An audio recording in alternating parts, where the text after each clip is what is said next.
In this video, how to fix to call. Allow WhatsApp access to your microphone error.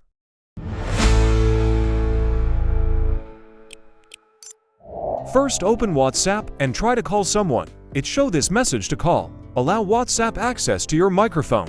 So this is solution. First, go to the settings on your phone.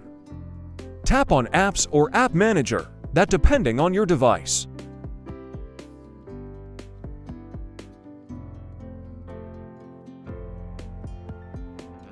Find and select WhatsApp from the list of apps. Tap Permissions. Make sure the microphone permission is turned on. You can also turn on all permissions for WhatsApp to avoid other permission-related issues. Now, go back to WhatsApp and try making the call again.